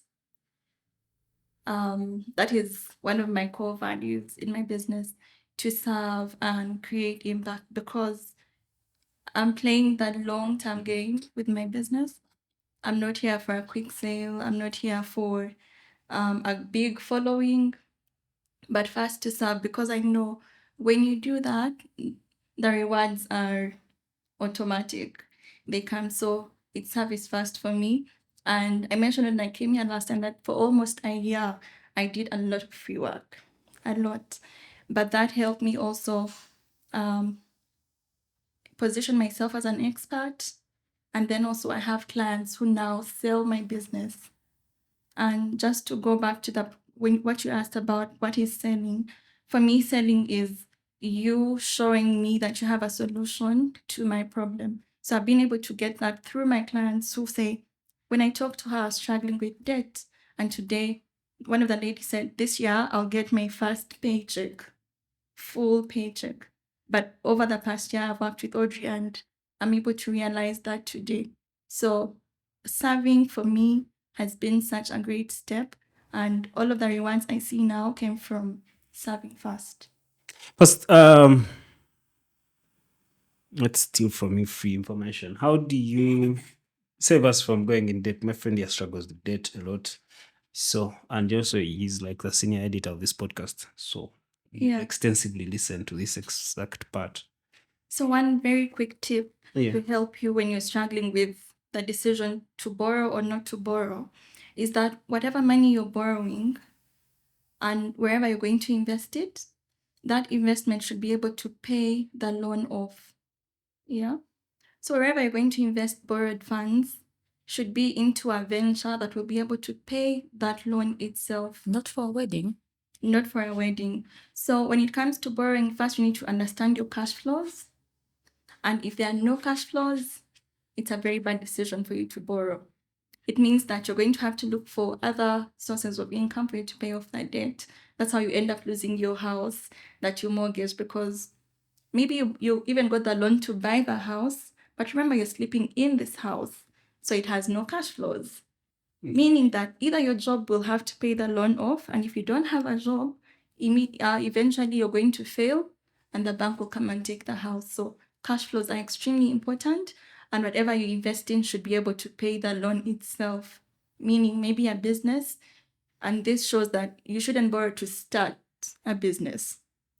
You should borrow to inject into a business that's already running with established cash flows, with clients, with products and services that it's selling, and those can pay off the loan. Do you feel like it's easier to make money now in our generation as compared to previous times? Definitely. Yeah. Definitely. We have more opportunities now, and then we now have also the opportunity to make money in non-very conventional ways, in that you can now start a podcast and make money. Our parents did not have that. They didn't even have the idea. So now we have so much information available, and there is just, it's like we literally live like in the same place because of all these things like the internet. It's so easy to ship in equipment. It's so easy to make an online transaction, pay for your things in China, for example. So we have so many systems now, and it's just made it a lot easier than our parents had it. When did you make your first $1 million US? I've not made one yet, but I definitely want to make one in the next 2 years. What do you think is going to make you your first $1 million US? It's definitely Because if going it's to 2 years, you should have the plan now. Yeah. I tell you, real estate will make me mine. You're going to make yours from real estate. Okay. I'm making mine from consultancy still. Next 2 years. Okay. Victoria, are you making your first $1 million US from LinkedIn? I have not really sat down and had a plan for when am I making my first 1 million USD. I want to be honest. Yeah. Do you want to make your first $1 million USD? I would love to. Yeah. I want to. My father-in-law says when you make your first 1 million US dollars, it's so easy to make the next 5. Yes, Of course. money. It's easy to make more money. So, but he says it's extremely hard to make that 1 million. Yeah. That's so true. Yeah. So that's a challenge in my head that I want to achieve. Yeah, I feel like it's extremely hard, but once you make it, then you know what it takes to make it. Yeah. So you can make the rest of it. That's what we should strive for. What do you think about Snapchat and Instagram stories? From my point of view, Snapchat, you're speaking to someone that last posted on the platform, I think, a year ago. I was a Snapchat person. I loved Snapchat. You know, you have to show much of your lifestyle, or that's the energy it gives. Or if you look at the popular people on there, the energies give so much of your lifestyle, and then you can convert it with time. You can monetize by, of course, influencing or selling your products. But I've not yet found a way, or I think there's a certain number of followers that one needs to have for you to be able to have a backup of data on, like, these are my analytics, this is my reach, this is my what. And yet, coming from a marketer's point of view, where you need some sort of numbers, even if you have 2,000 followers or 1,000 followers, you need to have the analytics to back, your online conversations. Why do you post on there? Who is seeing, who is watching, for you to be able to, if you want to speak to someone and really convince them to either do some business for you on a platform. Also, coming from a point of view where I really stopped looking at social media as just me being on social media, I currently look at social media as how am I making money from social media? At the moment, that's how I look at social media. So I was unable to monetize Snapchat. And that's why for me, I took a break. Also because the audience that I want to speak to is not really on Snapchat. I was not getting the conversion I want to get. But I feel it's about what you're doing or what you're offering and if it aligns in what the platform has to offer. Instagram stories are the goal, like that is the magic at the moment. That is the best thing. Reels and Instagram stories are the best thing that Meta has done. You notice that people view lesser of feed content and much more of stories. So if you want people to see your thing instantly, you put it in the stories. Actually sell a lot on stories. You'll get over 1,000 story views and you have 100 likes on that kind of post. So at least you have people that have seen it. So stories and reels are the best thing that I think Meta has done for us at the moment. How important are views? No, stories and reels. Not Yes, how important are views on the stories and reels? Well, you're able to know at least people have seen.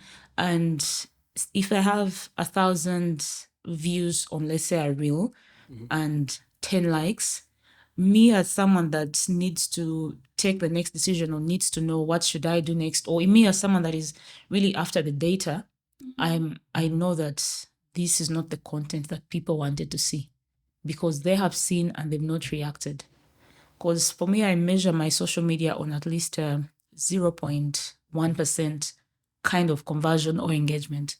If I have 10K followers, it's okay to have 1,000 views. That is actually 10% of it. But if it comes to the likes, I'm looking at 0.1%.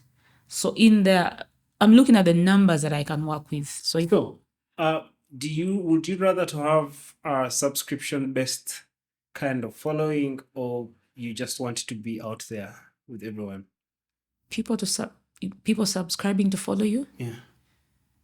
No, I think I mean, paying money because, of course, you're communicating information with value. So it limits your reach, yet you can reach more people and then group them into those that want to be in your community. That's why these days people are doing so many communities, WhatsApp groups, newsletters. You need to reach the masses and then pick from those people that want to stay and be in your brand or be in your community or that are really interested in what you're offering. But like we say in sales, the more hands you shake, the more money you make. Now on social media, the more eyeballs you reach, the more money you're going to make. what do you think about the investment culture in Uganda? Do you feel like do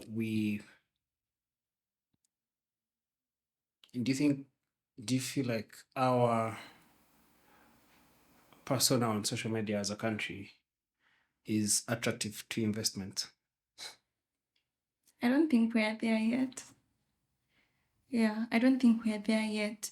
And not because Have you looked at so this is like general, looking at like general content of what's posted in form of still and motion, pictures and video.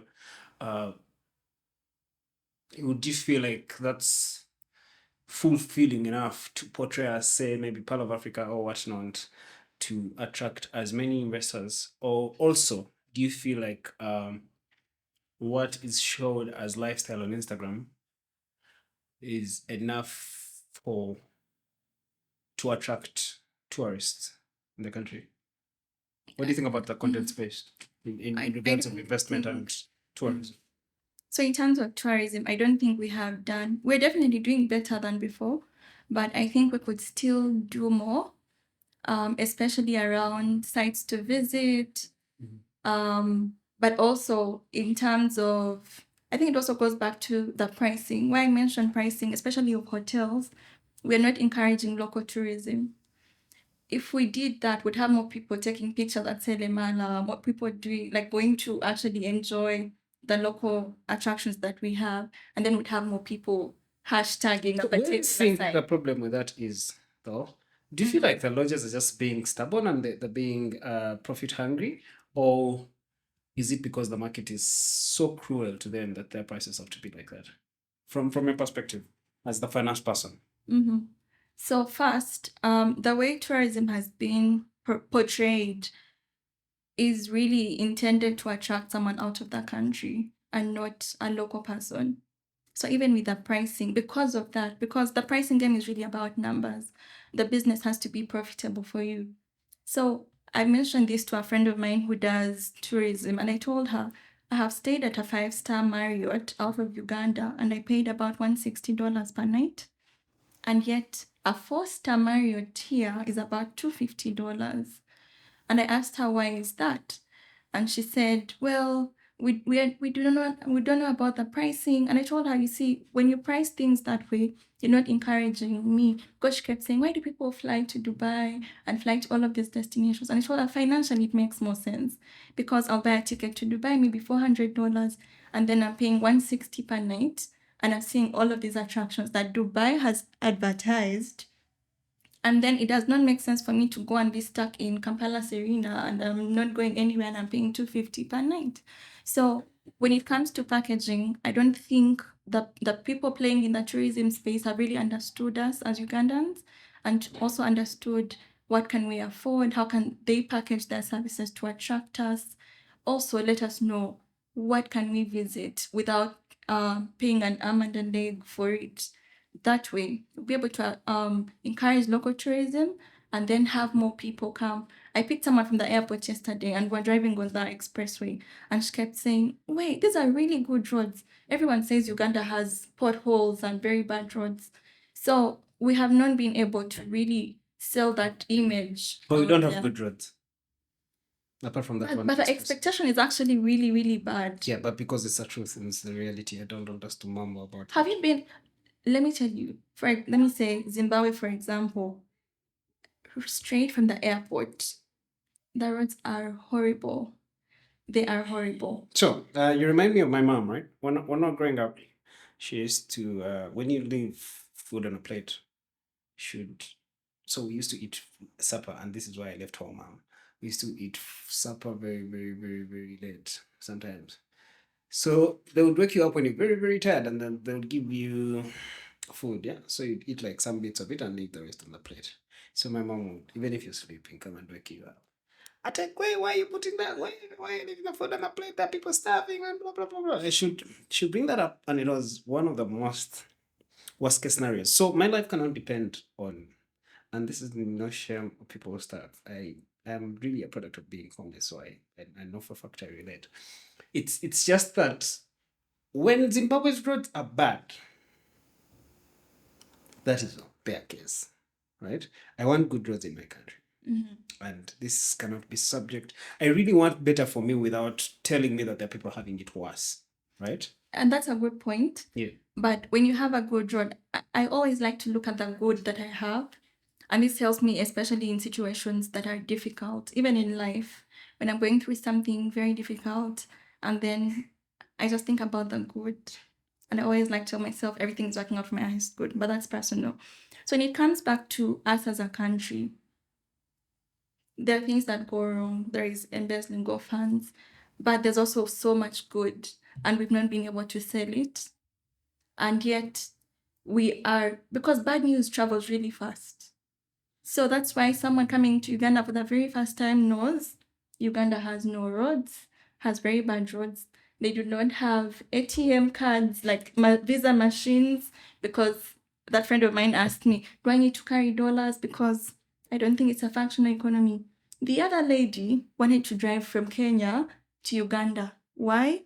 They don't think we have Uber, so they want to come with their car so they can move easily. Do you see that?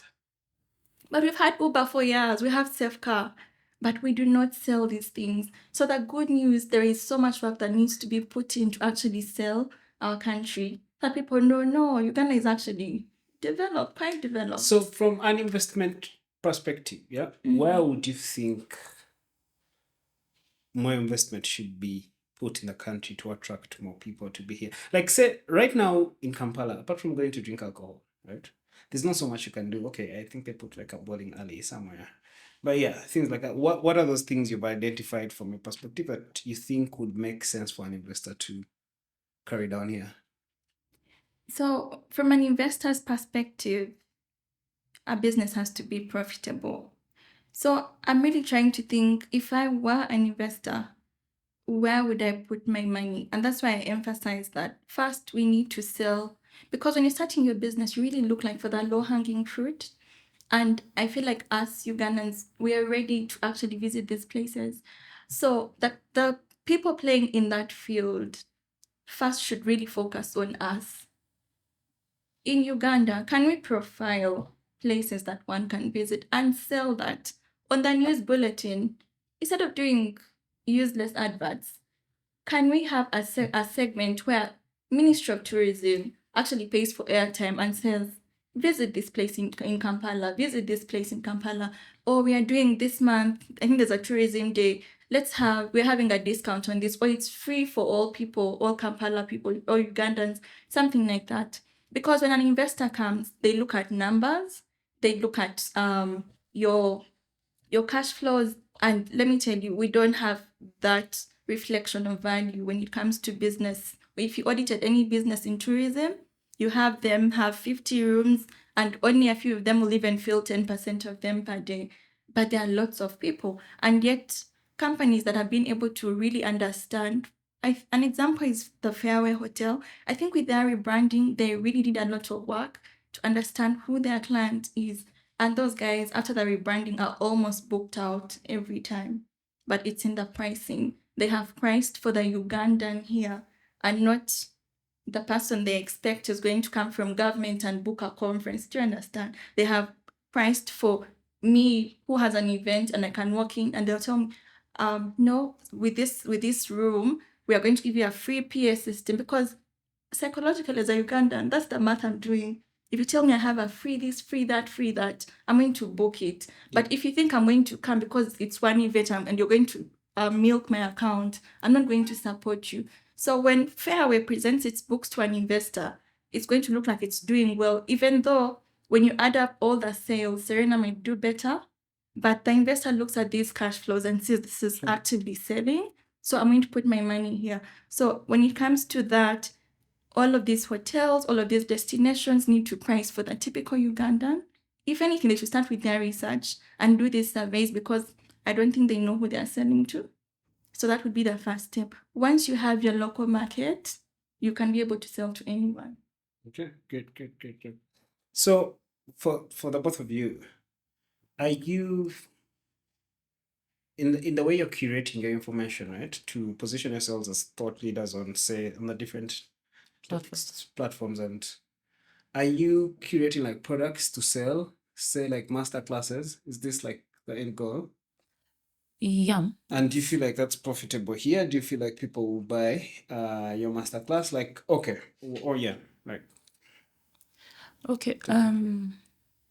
This is a conversation I was having with my fiance till some other day, and he was telling me he's working on a course, I think about coding and so many different things.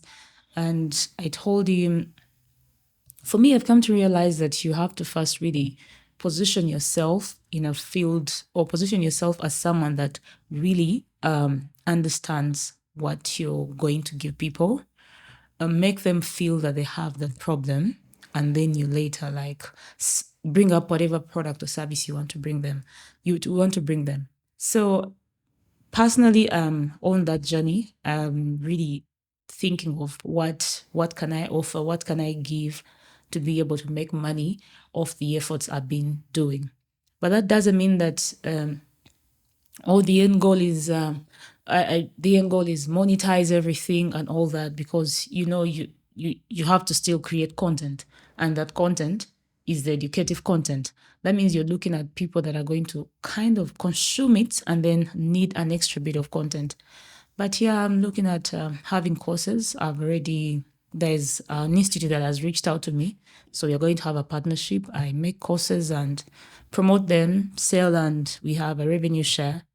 I'm looking at you do the master classes. I'm also looking at more. I don't want to really unleash everything I'm looking at, but there are better things that working on building, that even if I'm not seated here conducting maybe a masterclass on Zoom, that thing can continuously make me money Or I'm also looking at building at systems of people that understand my craft with or without me.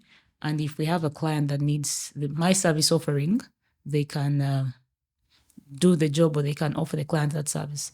Let's say, for example, personal branding right now, we are getting to a level where people really understand a personal branding and they want to show up for their brands. And people are willing to pay for personal brand coaches. They're willing to pay for ghostwriters to manage their LinkedIn profiles. They're even willing to go the extra mile of paying for PR and personal branding. Like, personalities are willing to get to that extra mile. So Take me up all through 360, manage my PR, my personal brand, move me from being Mark Keron to being a different Mark Keron. I probably would never subject to that in my life, personally.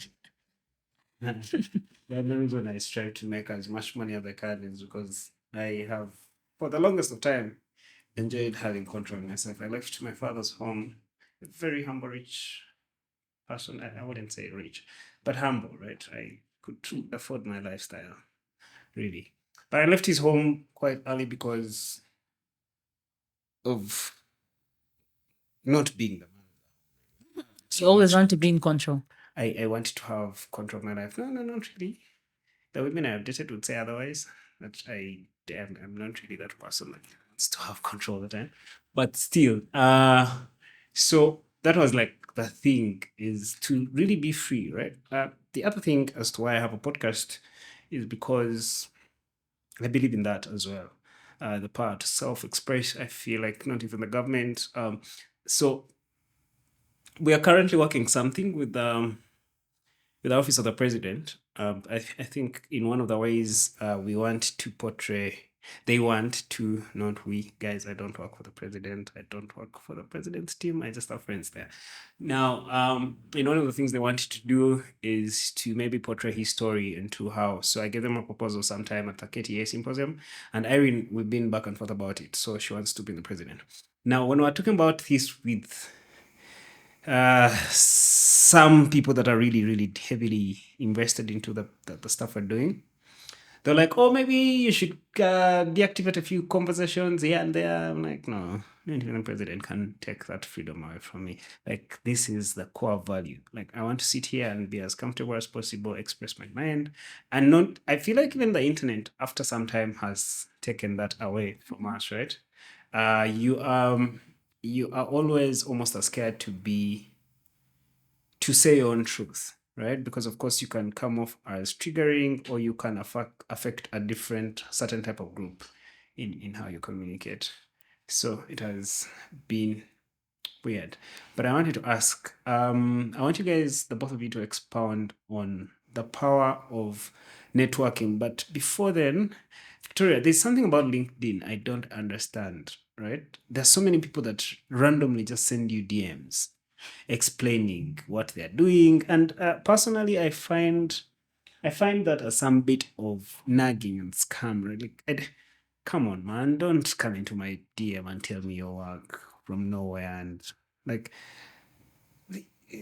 that's a strange thing. The only time I expect any abrupt type of advertising for my personally is the Google ads that just pop up.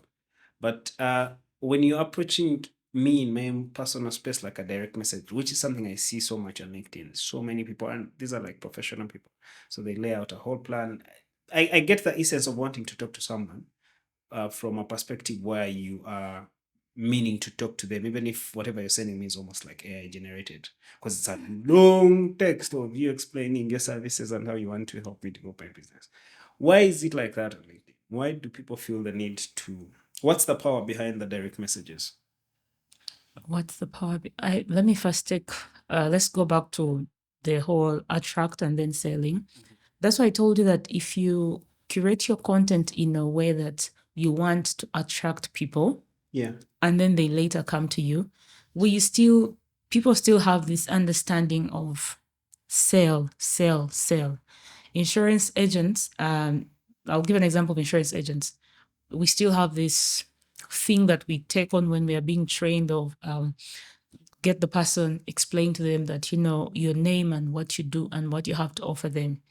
But you know how content marketing has made everything take the other turn of events? Like if you put out content and you continuously put out content about the same kind of, problem that you solve or the same kind of information, if I'm interested, I myself will come to you with a question, with an inquiry. And that's why you need to have a process for you to be able to convert me into whether a buying customer or someone that will subscribe on whatever it is that you're selling. I personally, I've actually never gone into anybody's DM with, offering this, but there are these, how do they call them? See how WhatsApp GB can let you have automated messages of, thank you for texting Mark, we'll be able to serve you and whatnot. Yeah. So if you're the kind of person that is creating content to attract, then you can have a different, you can create some sort of customer interface with people, especially if your platform is also meant to convert, where, if you view my profile, right now, currently for me, I wrote down some sort of message that I then DM you and ask you, hi, Mark, thank you for viewing my profile. Let me hope you found something useful. If not, how may I be able to serve you? So I'm just creating that small customer experience on day one because I want to believe you either viewed to maybe check or learn something or pick what you can use to edit your profile and make it better, or someone told you something, but I want to follow up and know what was that. But a direct DM of explaining your explainer of services, I think we all receive them and we really take them as nagging, like, did I tell you I need that? But if that person rather created content and explained to you why you need the service they're offering, and you yourself took yourself to their DM, you're converting yourself, or you're at least putting yourself in the sales funnel before they even do anything. So that's why I strongly believe in the power of putting out content. Whatever you sell, whether it's a service or product, just put out the content, tell people about it, solve a problem at all times. And that's when you'll be able to convert even when you don't know that you're converting. Audrey, I want you to speak on networking and collaboration, seeing as it was very, very easy for you to accept to jump on this with Victoria, even though you're just here this very week. Yeah. So what does collaboration mean to you in this world where we're all really looking to win? Yeah. So for me, it's so easy. I actually love to collaborate. But for me, it starts with a weakness that I've been able to identify. It's so easy for me to stay in my comfort zone and just not push myself, especially if I'm at a place where I feel like I'm performing well and I have hit some goals. So what collaboration has done for me is just to push me out of my comfort zone. And I'm always inquisitive. When I meet someone and I know they'll be of value to me, I want to stay in their space because I'm learning. I'm not aimlessly networking. And I actually mentioned that today to some friends of mine, and I told them I don't believe in just distributing business cards. I actually don't do that.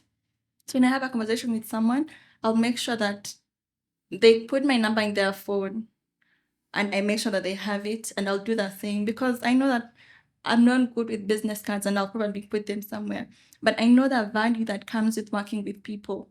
I've been able to grow because I met people who are really doing so much better, and I learned from them. They've guided me and just helped me get there faster than I would have on my own. So I've been able to achieve some things faster because someone saved me a good number of years by just pinpointing a few things and telling me maybe how to run my business or linking me to someone who gave me a contract. So for me, networking, collaboration is very important. Also because I believe, again, we cannot do something the same way.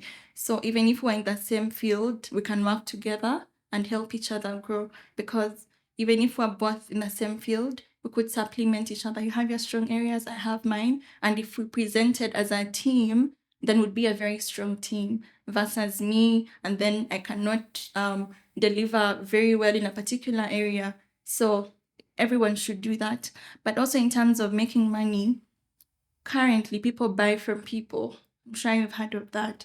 So when Mark invites me to his podcast, and I've been here before, the next time is an easier yes because I know you versus the first time that I visit. So it just builds those relationships which we need, especially today.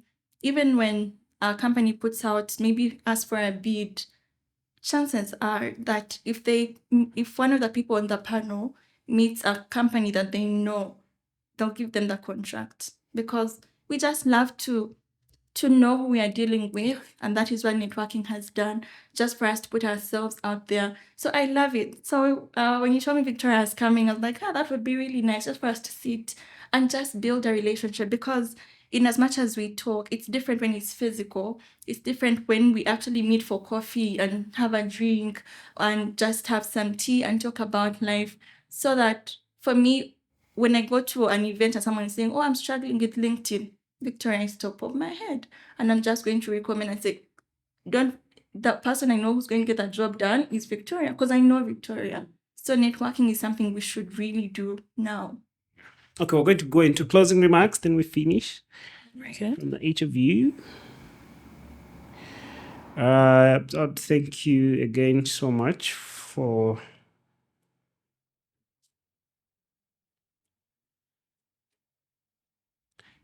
Do you use AI generated content? I do. Do you have tips on humanizing it? Yes. Do you want to share some of those? So I actually do a lot of that. For me, ChatGPT still works fine. Because okay, the reason ChatGPT is like the origin of AI, right? So with it,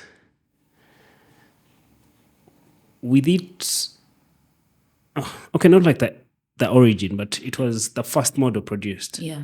So it does not have such a wide base compared to maybe Google's thingy and then Twitter's XAI Grok, because XAI Grok has so much to work with. It also really, really works with real-time information, which is something really, really beautiful. Yeah. So that just that power alone of it having to work with people's reactions in real time, right? So that's what puts Grok a little bit ahead of most of these others that were created, like ChatGPT and whatnot. But again, essentially, it's because, majorly it's about the data Twitter has, and Twitter positioning itself as the solution to maybe to mainstream media selling us agendas, and it being a fuel where it's like the epitome of real information. If you know how to filter what your sources are, you'll get actual information faster from Twitter. Now, even faster than you'll probably get from a search engine like Google, because maybe there's a bit of information is politicized. Some stuff you can't read it because the left don't believe in it, or the right, stuff like that, which Twitter is trying to do away from. So, but what are those tips you feel like whenever you use AI to make it more relatable and human enough? What are those things you do? Personally, I have found that I usually don't put very generic queries. I try to be as detailed as possible. For example, instead of saying share 5 budgeting tools or tips, I will say act as a financial advisor who is talking to this kind of client who is struggling with this. Like, I really try to make it very specific, and then it gives me better responses. But after I have generated, say, a report, I go further to really go through it and then add my voice as Audrey. How do I write? Because it's really just giving me a guide. So I go into the details of writing in my own language that is unique to me, and just speaking to someone, because whenever you put out something, you should actually speak to someone, which AI does not really do. So I use what it has given me, and then I kind of add my own experience, my own knowledge to just humanize it. So it's important that you're very detailed, even as you put in the queries, and then it will give you better response. So I've also watched and observed some new movies where artificial intelligence is helping people reconstruct people from the past. Like, say, my wife has passed on. There's that movie, I forget its name, it's on Netflix. What do you think about the future of artificial intelligence and machine in general? I actually love it. And AI has really been here before, just that it's more advanced now. And it's just here to make our lives easy. I'll give you an example. If And it goes back to the conditioning of AI, which should be what we should focus on as users to get the best out of it. So, for example, let's say every day when you come home, you have a particular spot where you put your keys. Yeah. So you're now conditioning your brain, and every time you walk into your house, you put your keys there. So what AI does is that when you walk out of your house, AI is now saying, when you come back to look for them, AI is saying, no, Mark, check that table, because it knows your routine. Yeah. So what we should focus on as users now is to understand how we can really manipulate it to give us the best results, because that's where we're headed. And then it will save us so much time. Yeah. Okay. Victoria, what are your closing remarks On on everything? Anything you feel like we have not talked on, maybe before we close? okay, maybe of course my closing remarks will be much more on personal branding. Okay.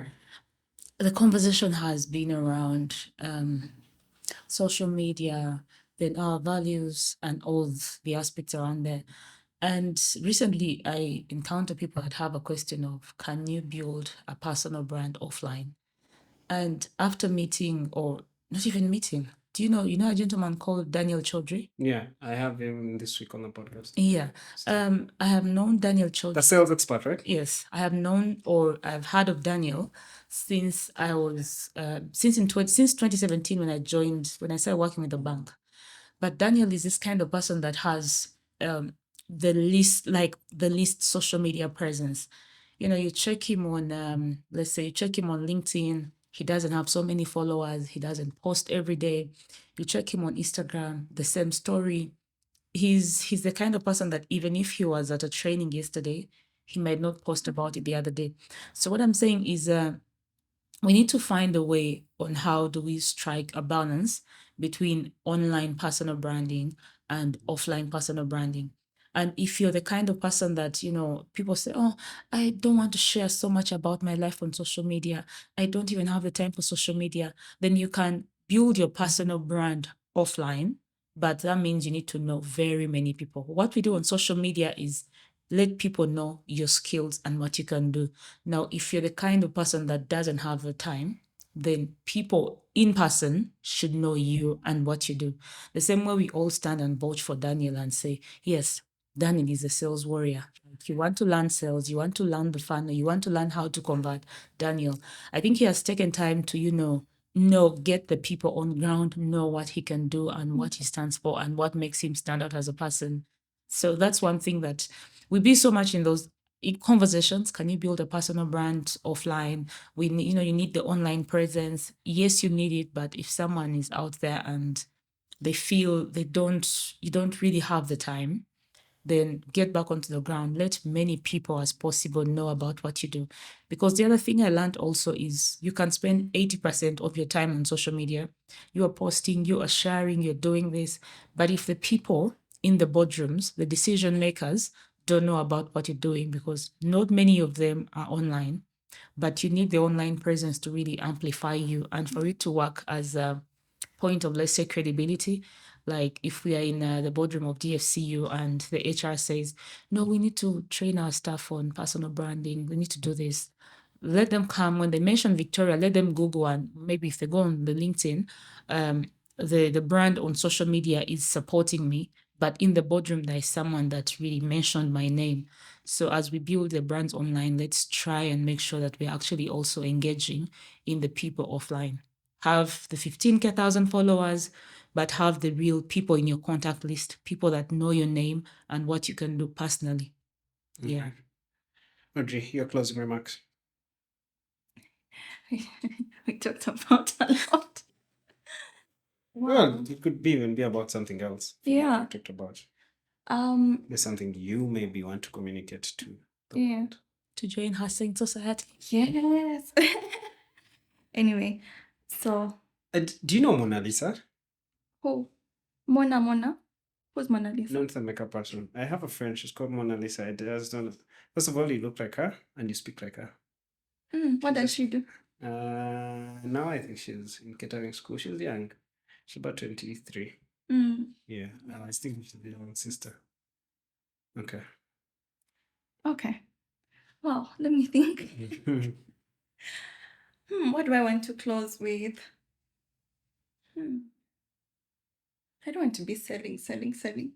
But anyway. Yeah. So okay. So for 2024, I feel like we should really focus on, I say this a lot, but we need to focus on making more money. That's true. Yes. For 2024, I feel like that's the core message and what each one of us should strive to achieve to make more money. In our current fields, wherever we are working, whether we are employed or as business owners, we need to really make money and make sure that we are delivering 100% where we are. Many times we want to venture into new fields, but we've not even really maximized where we are. So let's try to really be the best at what we do, be experts, be known for something. That's my second message, actually. Be known for something. Currently, you cannot be all over the place.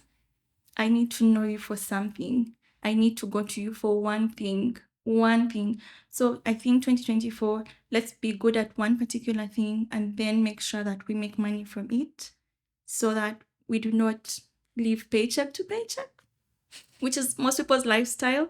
But also it just feels so good when you really grow your income.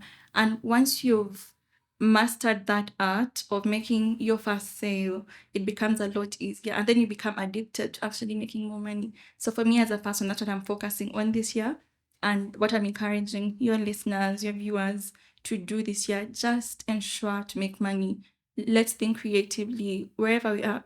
I do not talk a lot about saving money in as much as it's a core message, because when you're stuck in the saving cycle, then you're restricted. You only think about saving what's available to you. But when you really dig deep into what you can do to increase your money, then saving is inevitable. You're going to save money. So let's just focus on actually growing our net worth, having more money coming into our bank accounts, and we'll be able to achieve all of these financial goals because everything is answered in the increase of your income. All right. Thank you guys for coming to the podcast. Thank you. It's been a pleasure. I enjoyed this. It's been 2 hours, 8 minutes. Yeah, good content.